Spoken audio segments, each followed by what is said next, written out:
आप देख रहे हैं जोहार झारखंड। मैं हूं आपके साथ विभा उपाध्याय। चतरा के सिमरिया में हुए एयर एम्बुलेंस हादसे की गहन जांच शुरू कर दी गई है। डीजीसीए और एएआईबी की टीमें इस वक्त एक्टिव मोड में हैं। एएआईबी की टीम चतरा पहुंची हुई और घटनास्थल की जांच में जुट गई है। टीम मलबे से सबूत को इकट्ठा करने में जुटी है। बता दें कि 23 फरवरी को एयर एम्बुलेंस क्रैश हुआ था, जिसमें प्लेन में सवार सभी 7 लोगों की मौत हो गई थी। एयर एम्बुलेंस मरीज को लेकर दिल्ली आ रहा था, जिस दौरान यह हादसे का शिकार हुआ और इस वक्त घटनास्थल पर जांच टीम की मौजूदगी। 23 फरवरी को क्रैश हुए इस एयर एम्बुलेंस के हादसे के पीछे की वजह क्या रही? क्या कोई तकनीकी खामी की वजह से यह हादसा हुआ या कोई और कारण इसके पीछे रहा? इन तमाम पहलुओं की जांच के लिए इस वक्त टीम की मौजूदगी ग्राउंड जीरो पर है और सबूतों को इकट्ठा किया जा रहा है। साथ ही साथ जो सबसे अहम और मजबूत कड़ी होती है इस तरह के हादसे में, ब्लैक बॉक्स, उसकी अब पड़ताल शुरू कर दी गई है।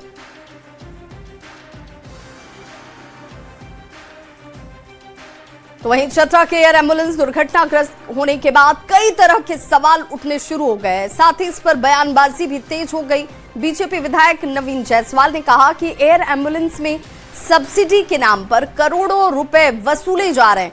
एयर एम्बुलेंस के नाम पर लूट मची हुई है। वहीं मंत्री सुदिव्य कुमार सोनू ने कहा कि अगर मृतक के परिजन किसी भी तरीके के सवाल को उठाते हैं तो जांच की जाएगी और कार्रवाई भी जरूर होगी।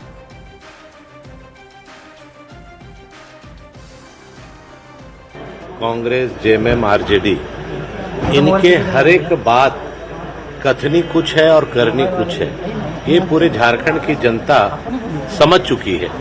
आज एयर एम्बुलेंस की जो बात हो रही है कि सब्सिडाइज रेट पर गरीबों को, आम लोगों को, मध्य वर्गीयों को बेहतर इलाज के लिए सुविधा सरकार दे रही है, लेकिन दुर्भाग्य है कि पूरा पैसा वसूलना, और ये बहुत बड़ा स्कैंडल भी है। प्रक्रियागत विसंगतियां यदि परिवार के द्वारा संज्ञान में लाई गई हैं तो सब्सिडी के आधार पर उचित मूल्य पर झारखंड के नागरिकों को एयर एम्बुलेंस देने का सरकार का निर्णय जनहित का था। प्रक्रियाओं का विचलन हुआ है। यह स्थापित यदि होता है तो संबंधित लोगों पर कठोरतम कार्रवाई होगी। और ऐसे में जरा ये भी जान लीजिए कि आखिर झारखंड में बर्न मरीजों के लिए कैसी व्यवस्था है, कैसी सुविधा है। बेहतर स्वास्थ्य सेवा के लिए भले लाख दावे किए जा रहे हों, लेकिन रांची के रिम्स अस्पताल के बर्न वार्ड की तस्वीर देखकर आपके होश उड़ जाएंगे। राज्य के सबसे बड़े अस्पताल रिम्स के बर्न वार्ड की स्थिति बद से बदतर नजर आती है। बर्न मरीजों के लिए झारखंड में कैसी इंतजाम है, कैसी व्यवस्थाएं हैं, इसी का जायजा लिया न्यूज़ 18 संवाददाता गौरव झा।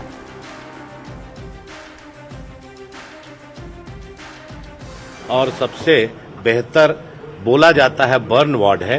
वहां की दुर्दशा, अगर आप मरीज को ले जाएंगे तो उनका वहां पर डेथ होना निश्चित है। इसीलिए लोग प्राइवेट हॉस्पिटल जैसे देवकमल, देवनिका, जहां पर बर्न यूनिट है, वहां लोग ट्रांसफर करा रहे हैं। लेकिन सरकार रिम्स 2 के लिए परेशान है। जो एग्जिस्टिंग व्यवस्था है रिम्स में, आप उसको तो दुरुस्त कर लो। अगर वहां लोग मरीज जा रहे हैं, वहां सुविधा अगर नहीं मिल रही है तब आप, लेकिन जो इंफ्रास्ट्रक्चर ऑलरेडी बना हुआ है उसको आप ध्यान ना देकर ठेकेदारी के चक्कर में, कंस्ट्रक्शन के चक्कर में, टेंडर कराने के चक्कर में लोग परेशान हैं। ना कि यहाँ के गरीब को बेहतर इलाज मिले, उसके लिए सरकार की चिंता नहीं। हमारे यहाँ सरकारी व्यवस्था के अलावे बीएसएल का भी बर्न सेंटर एक बड़ा है, लेकिन बर्न केस में इन्फेक्शन एक बहुत बड़ी समस्या होती है और सामान्य तौर पर हम लोगों ने यही देखा है कि 30% से ज्यादा बर्निंग केस वाला मरीज के सर्वाइवल की रेट बहुत कम होती है। तो मैं ये तो नहीं कहता हूँ कि बर्न केसेस के लिए एकदम एप्रोप्रिएट या सर्वश्रेष्ठ व्यवस्था विश्व की हमारे पास है, लेकिन ऐसे बर्निंग केस के मामले अक्सर दुर्भाग्यपूर्ण होते हैं। और आंकड़ों की बात तो मैं नहीं करना चाहूँगा, लेकिन ये जरूर करना चाहूँगा कि एस्टेब्लिश्ड फैक्ट यही है कि 30% से ज़्यादा के बर्निंग केसेस में रिकवरी बड़ी दुर्लभ होती है। राज्य के सबसे बड़े अस्पताल रिम्स में है। हम रिम्स का बर्न वार्ड है। ये बर्न वार्ड इस वजह से मुझे आना पड़ा क्योंकि बीते दिनों जिस व्यक्ति को एयरलिफ्ट कर दिल्ली ले जाया जा रहा था वो भी बर्न केस था, यानी उनके शरीर का आधा हिस्सा जल गया था। मजबूरन उन्हें दिल्ली जाना पड़ रहा था क्योंकि इलाज की व्यवस्था उन्हें यहाँ सुलभ नहीं दिख रही थी। तो हमने सोचा कि ये पता चला जाए कि राज्य का जो सबसे बड़ा अस्पताल है वहाँ बर्न वार्ड की क्या स्थिति है। इसके जांच में जब हम आए तो कहा जाता है कि बर्न वार्ड में सबसे महत्वपूर्ण चीज जो है वो एसी होती है। आप देखिए यहाँ एसी लगे हुए हैं लेकिन वो धूल फाँक रही है। बर्न वार्ड की दूसरी तस्वीर होती है कि इन्फेक्शन नहीं होना चाहिए। इन्फेक्शन से जो है वो मरीज की स्थिति ज्यादा बिगड़ती है। जब आप इस वार्ड के अंदर आएंगे तो आपको इन्फेक्शन दिखेगा कि जो लोहे के रॉड हैं, जो स्लाइन टांगने वाले औजार हैं, उन तमाम चीजों पर आपको जंग दिखेंगे। ये बताते हैं कि किस तरीके से राज्य में कुव्यवस्था है। रिम्स के अंदर जब आप आएंगे और ऊपर देखेंगे तो इनकी सीलिंग में भी आपको बहुत सारे इन्फेक्शन देखने को मिलेंगे।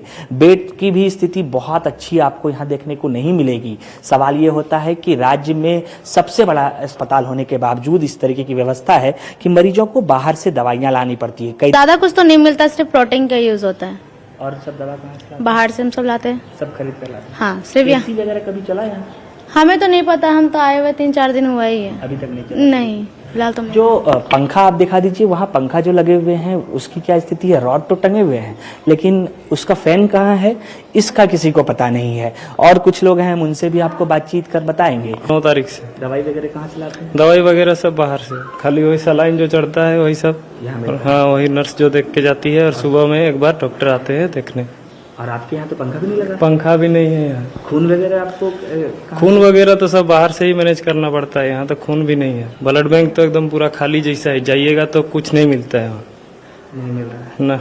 तो जिस अस्पताल को आपने गरीबों की सहायता के लिए बनाया था कि जहां मरीज पहुंच सके, इलाज करा सके, वहां की कुव्यवस्था ये है कि यहाँ ना तो खून बेहतर तरीके से मिल पा रहा, ना दवाइयाँ मिल पा रही, बेड की स्थिति बद से बदतर हो जा रही है, कमरे में इन्फेक्शंस हैं और आप बर्न मरीज का इलाज कर रहे हैं। और फिर मरीजों की ये मजबूरी होती है कि उन्हें एयरलिफ्ट कर यहाँ से दिल्ली ले जाया जाता है और उस दौरान लाखों खर्च होते हैं और फिर उनका इलाज हो पाता है। कैमरा पर्सन संजीव तिवारी के साथ गौरव झा, न्यूज़ 18 रांची। और बोकारो से इस वक्त बड़ी खबर आ रही है। त्रिनेत्र एंटरप्राइजेस के मालिक के घर पर रेड पड़ी है। इनकम टैक्स डिपार्टमेंट की तरफ से ये रेड की कार्रवाई इस वक्त अंजाम दी गई है। डीएमएफटी घोटाले से जुड़ा हुआ ये पूरा मामला है।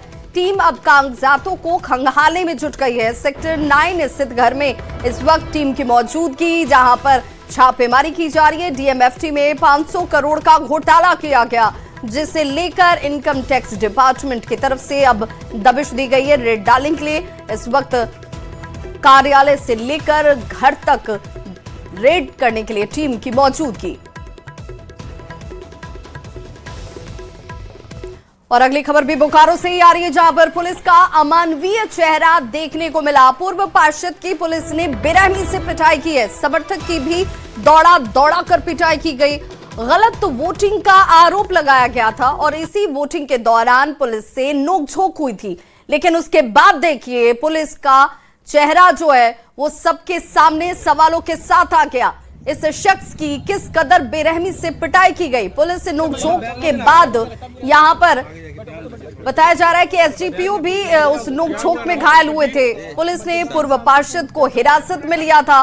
कांग्रेस विधायक ने पुलिस पर सवाल अब खड़े किए हैं। पुलिस की कार्यशैली को लेकर सवाल पूछे जा रहे हैं। वही रामाबे को जब वो लोग उठा के ले गए ना तो हम मिलने गए, तो हम बोले रामाबे से मिलने दीजिए सिर्फ, तो वही मिलने के लिए बोले तो दौड़ा के मारने लगा। कौन मारा? वही थाना वाला, जास थाना। बहुत ज्यादा मारा। हाँ, ये वहाँ से थाना से लेके खूबसूरत तक दौड़ा के मारा। खूब मारा गया है, पूरा चोटाहिल कर दिया गया उनको। उन लोग जो गलती किया उनको सजा नहीं मिला, जो गलती नहीं किया उनको सजा क्यों नहीं मिला? महिला जेंट्स होके महिला पे हाथ चलाया, कोई प्रति है? हमको भी मारा गया है डंडा से, कपार पे, छाती पे। रामाशंकर जी को कितना मारा है? बहुत ज्यादा मारा गया है, पूरा घायल कर दिया गया है। न पैर से चल पा रहे हैं, न कमर से सीधा हो पा रहा है। उनका कसूर क्या था? उनका कसूर कोई नहीं, कुछ नहीं था। जिस तरीके से रामाशंकर जी जो वहाँ के जन सेवक रहे, 10 साल तक वहां के लोगों को सेवा किया है। आज उनका वीडियो मेरे पास आया है, वीडियो उसको आप लोग देखिए, कितनी बुरी तरीके से उनको मारा गया है। वो आदमी चल नहीं पा रहा है, चलने की हालत में नहीं है, लंगड़ लंगड़ के चल रहा है, उसको धमकी दी जा रही है। दूसरी बात, उसको क्रिमिनल के तरह ट्रीट किया गया। और मैं दावे के साथ कह सकती हूं कि वो व्यक्ति इतना सरल आदमी है, उसके नाम से एक कोई कंप्लेन नहीं होगा किसी थाने में, एक कोई कंप्लेन नहीं होगा। उसके बावजूद आज उसकी हालत बहुत बुरी है। जिस तरीके से वो लोग मारे हैं, पैर में भी वो चल नहीं पा रहा है, पूरा कपड़ा फटा हुआ है। ये कहीं से भी न्याय उचित नहीं है। जिस तरीके से वहां का जिला प्रशासन ने किया है, बहुत ही निंदनीय, बहुत ही निंदनीय।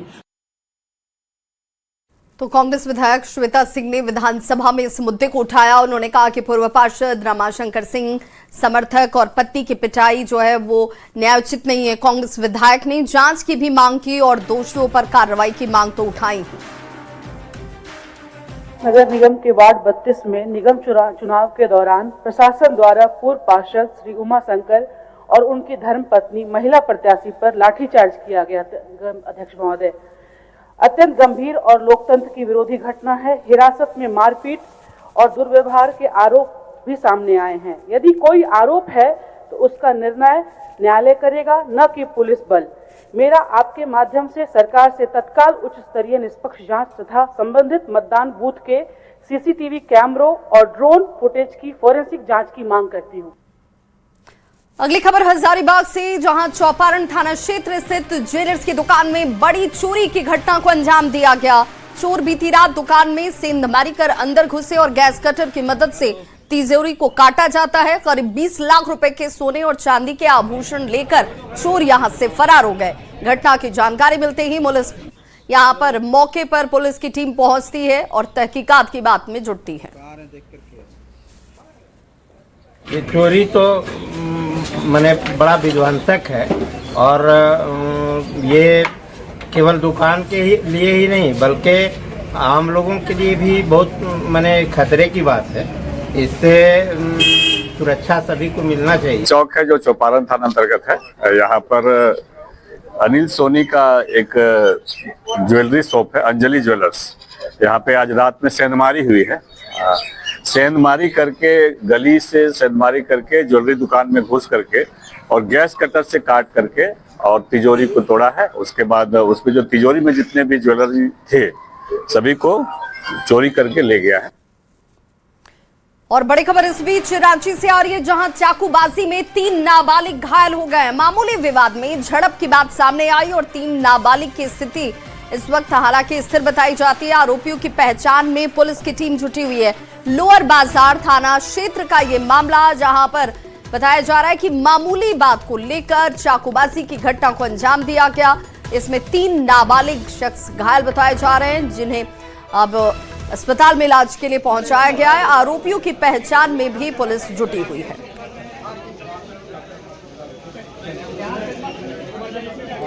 तो तीनों नाबालिग की स्थिति हालांकि इस वक्त खतरे से बाहर बताई जा रही है, लेकिन आरोपी कौन थे, किनकी तरफ से इस घटना को अंजाम दिया गया, इसे लेकर पुलिस की टीम जांच पड़ताल और पूछताछ में जुटी है। लोअर बाजार थाना क्षेत्र का ये मामला है। तो पक्षों के बीच में लड़ाई हुई है दुकान को लेकर। उसमें 3 लोग घायल हैं। घायलों को इलाज हेतु लाया गया है। स्थिति अभी मतलब क्रिटिकल नहीं है, डेंजर से बाहर है। जो घटनाकारी किए हैं उनकी पहचान कर ली गई है और उनके विरुद्ध छापामारी की जा रही है। जल्दी उनकी गिरफ्तारी हो जाएगी। धनबाद कोर्ट को बम से उड़ाने की धमकी मिलने के बाद अफरा तफरी मच गई। जानकारी के अनुसार धमकी धनबाद के वरीय पुलिस अधीक्षक प्रभात कुमार को ईमेल के जरिए दी गई। सूचना मिलते ही पुलिस प्रशासन हरकत में आई और एहतियातन पूरे कोर्ट परिसर को खाली करवा लिया गया। मौके पर पहुंचे अधिकारियों ने सभी अधिवक्ताओं, न्यायिक पदाधिकारियों, कोर्ट के कर्मियों और न्याय कार्य से जुड़े हुए तमाम दूसरे लोगों को बाहर निकालने का निर्देश दिया। प्रशासन के आदेश का पालन करते हुए सभी लोग कोर्ट परिसर से सुरक्षित बाहर निकाले गए और बम निरोधक दस्ता और डॉग स्क्वाड की टीम ने पूरे परिसर में सघन तलाशी अभियान शुरू कर दिया। कोर्ट परिसर की घेराबंदी कर हर कोने की जांच की गई। परिसर में खड़े एक बाइक में प्लास्टिक में रिमोट जरूर मिला, जिसे तुरंत जब्त किया गया। वहीं संदेह होने के आधार पर दर्जन भर बाइक को जब्त किया गया है और फिलहाल जांच के बाद कुछ भी यहां से बरामद नहीं हुआ। मैं कोर्ट को क्या बोलता है, एक व्यक्ति से आया है धमकी की, कोई अजीत कुमार करके कोई केस हुआ था आपका, जिसकी क्या बोलते संदेहास्पद मौत हो गई थी, मृत्यु हो गई थी आपके तमिलनाडु में। उसी में कोर्ट कॉम्प्लेक्स में RDX और साइनाइड वगैरह के से संबंधित धमकी आई थी कि कोर्ट कॉम्प्लेक्स को RDX बम प्लांट किया गया है। उसी से संबंधित हम लोगों ने यहाँ पे एहतियातन पूरे कोर्ट परिसर को खाली कराया और खाली होने के पश्चात यहाँ पे डॉग स्क्वाड एवं हैंडहेल्ड मेटल डिटेक्टर और अलग अलग बम वाले डिटेक्टिंग डिवाइसेस से हमने यहाँ पे वो किया है। यहाँ कोर्ट के रजिस्ट्रार साहब के ऑफिशियल ईमेल ID पे एक मेल आया था सुबह में, जिसमें मेल में कुछ ऐसी चीजें लिखी हुई थी और न्यायालय परिसर को बम से उड़ाने की धमकी थी। उसी को लेकर के पुलिस यहाँ कार्रवाई कर रही है और अभी कोर्ट परिसर, कोर्ट बिल्डिंग सब चेक कर लिया गया है। बाहर भी जितनी बाइक्स और कार वगैरह लगी हुई है सबको जांच कराया जा रहा है। अभी तक वैसा कुछ मिला नहीं है। और गिरिडीह से बड़ी खबर, जहां गोलीबारी के मामले में बड़ी सफलता हासिल हुई है। मुख्य आरोपी सहित 4 लोगों को गिरफ्तार कर लिया गया। आरोपी शिवम दुर्गापुर एयरपोर्ट से गिरफ्तार किया गया। पुलिस ने इसके पास से पिस्टल और कारतूस बरामद की है। 4 अलग अलग टीमों का गठन किया गया था। गिरफ्तार आरोपी को न्यायिक हिरासत में भेजा गया है। तस्वीरें इस वक्त आपके टीवी स्क्रीन पर। मुख्य आरोपी सहित 4 लोग गिरफ्तार किए गए हैं। निकाय चुनाव के दौरान गोलीबारी की घटना हुई थी, जिसमें शिवम की तलाश में पुलिस टीम जुटी हुई थी। सोशल मीडिया में भ्रामक खबर ना फैलाए। अगर कोई व्यक्ति ऐसा पाया जाता है किसी तरह की अफवाह को फैलाते हुए, सामाजिक विद्वेष को फैलाते हुए, धार्मिक उन्माद को फैलाते हुए और किसी तरह के से पीस को डिस्टर्ब करने का प्रयास अगर कोई भी व्यक्ति करेंगे तो उनको कानून की नजर में हुए हैं और उन पर सख्त कार्रवाई की जाएगी। और आपको ये भी जानकारी दे दें कि पूरे शहर में हम लोग के फोर्सेस डिप्यूटेड हैं। हर एक गली चौराहे में रात के सुबह के 6:30 बजे तक आप लोग देख सकते हैं कि मैं स्वयं जो है वो पूरे क्षेत्र में रहा। उपायुक्त महोदय का निर्देशन लगातार रहा है। हम लोग बहुत ही इसको संवेदनशीलता के साथ ले रहे हैं और इसको हम लोग इस केसेस को स्पीडी ट्रायल में ले जाएंगे कि दोबारा कोई ऐसा अभियुक्त इस तरह की घटना चुनाव के दौरान करने की हिम्मत नहीं जुटा। सुप्रीम कोर्ट से हेमंत सोरेन को बड़ी राहत मिली है, जिसमें मनी लॉन्ड्रिंग मामले में कार्रवाई में फिलहाल सुप्रीम कोर्ट की तरफ से रोक लगा दी गई। मुख्यमंत्री हेमंत सोरेन को इस रूप में एक बड़ी राहत हासिल हुई, जिसमें जमीन अधिग्रहण से जुड़ा हुआ ये पूरा मामला सम्मन पर पेश नहीं होने के बाद ईडी ने इसकी शिकायत की थी। सुप्रीम कोर्ट ने हालांकि ईडी को ही नोटिस जारी किया है। ईडी को 4 हफ्ते में काउंटर एफिडेविट दाखिल करने के निर्देश सुप्रीम कोर्ट की तरफ से दिए गए हैं, जिसमें झारखंड हाई कोर्ट ने पहले हेमंत सोरेन की याचिका खारिज कर दी थी, लेकिन सुप्रीम कोर्ट से सर्वोच्च न्यायालय से उन्हें एक बड़ी राहत हासिल हुई है।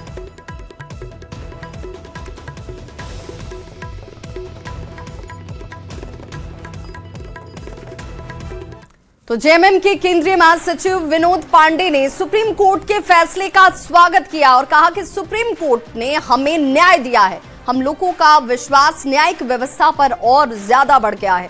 मुख्यमंत्री हेमंत सोरेन को सुप्रीम कोर्ट से बड़ी राहत मिली, जिसे लेकर अब इसकी सराहना की जा रही है और कहा जा रहा है कि न्याय व्यवस्था में विश्वास रखने वाले लोगों के लिए अगर कोई आखिरी पड़ाव है तो वो है सुप्रीम कोर्ट। कि हम लोगों को देश के न्यायिक प्रक्रिया पर जो विश्वास है वो विश्वास और बढ़ा है।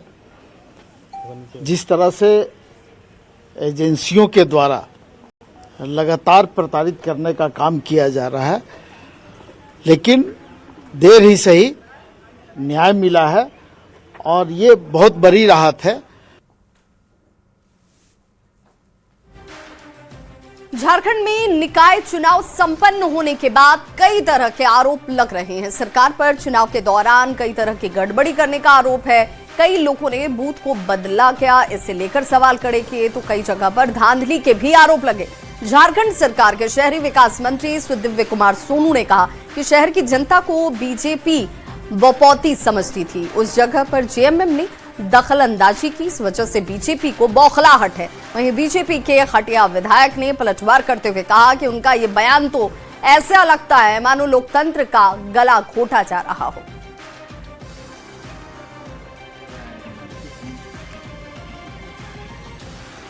तो जमशेदपुर में नगर निकाय चुनाव शांतिपूर्ण तरीके से संपन्न हो चुका है। वहीं अब प्रत्याशियों की किस्मत बक्से में कैद है। इंतजार परिणाम का है। जीत किसके माथे सस्ता है, इसे लेकर इंतजार किया जा रहा है। सभी प्रत्याशी अपनी अपनी जीत को लेकर हालांकि दावा जरूर कर रहे हैं। अब सबको 27 फरवरी का इंतजार है, जब मतगणना होगी और जनता का फैसला सामने आएगा। संतुष्ट हैं और बहुत अच्छा से स्ट्रांग रूम का निगरानी जो हो रहा है बहुत बढ़िया है। इसमें संकोच नहीं है कि निगरानी में कोई कमी है और जीत रहे हैं, 100% जीत रहे हैं। एक कार्यकर्ता का जीत है। दूध का जला हुआ आदमी मट्ठा को ही फूंक के पीता है। पूर्व का अनुभव काफ़ी कटु रहा है। पिछला विधानसभा चुनाव में किस तरीके से हेरा फेरी हुआ है और झूठ फरेब करके हराया गया है, इसलिए हमारी पार्टी के सभी समर्पित साथी, वरिष्ठ नेता और हम सारे लोग मिलके, जिसका खेत बढ़िया होता है ना, वही रात को जो है जानवर से बचाता है। तो इस नगर निकाय चुनाव में अब बारी है मतगणना की, यानी कि परिणाम की, और इससे लेकर रांची के ट्रांसपोर्ट नगर में विशेष व्यवस्था की गई है। 3 लेयर सुरक्षा इंतजाम यहां स्ट्रांग रूम में देखने को मिल रहे हैं। वहीं प्रत्याशियों और उनके एजेंट के लिए स्ट्रांग रूम की सीसीटीवी फुटेज देखने की व्यवस्था की गई है, जहां पर लोग बैठकर अंदर की तस्वीरों को देख सकते हैं, निश्चिंत हो सकते हैं कि जो परिणाम आएंगे वो निष्पक्ष होंगे। प्रत्याशी और उनके एजेंट सीसीटीवी के जरिए ही स्ट्रांग रूम की निगरानी भी कर सकते हैं। वहीं काउंटिंग के लिए आज स्ट्रांग रूम में प्रशिक्षण शिविर का आयोजन भी किया गया।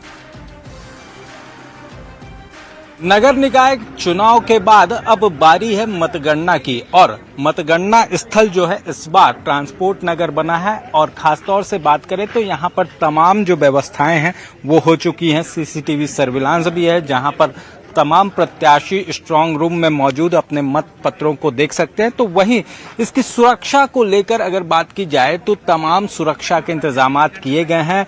3 लेयर सुरक्षा व्यवस्था जो है वो बनाई गई है, ताकि कोई भी जो है अवांछित लोग जो हैं वो यहाँ पर पहुँच ना सके, अंदर दाखिल ना हो सके, किसी भी प्रकार की परेशानी ना हो पाए। तो इन तमाम चीज़ों को लेकर जो व्यवस्थाएं हैं वो पूरी की गई हैं। और देख सकते हैं जिस तरह से सुरक्षा जवान यहाँ पर मुस्तैदी से अपनी ड्यूटी का निर्वहन कर रहे हैं। खासतौर से बात करें तो 3 लेयर सुरक्षा व्यवस्था है, जो सीसीटीवी सर्विलांस है वो भी पूरी तरह से मुस्तैदी से देखी जा रही है। प्रत्याशियों के द्वारा जो सीसीटीवी फुटेज है उसे देखा जा सकता है, और उसे लिए भी एक कंट्रोल रूम जो है वो बनाया गया है। हमारे जस्ट पीछे वो ब्रजगृह सीसीटीवी लाइव कक्ष है, जहां पर प्रत्याशी और उनके एजेंट जो हैं वो तमाम चीज़ों की निगरानी कर सकते हैं कि उनके मतपत्र सुरक्षित हैं या फिर नहीं है। तो देख सकते हैं व्यवस्थाएं जो हैं वो पूरी तरह से मुकम्मल है। तमाम वरीय अधिकारी भी लगातार इसकी मॉनिटरिंग कर रहे हैं, ताकि कोई भी आपात स्थिति उत्पन्न न हो। कैमरामैन प्रभाकर के साथ ओम प्रकाश, न्यूज़ 18 रांची। तो फिलहाल यहाँ रुक रहे एक छोटे से अंतराल के लिए, फौरन होंगे वापस, बने रहिए हमारे साथ।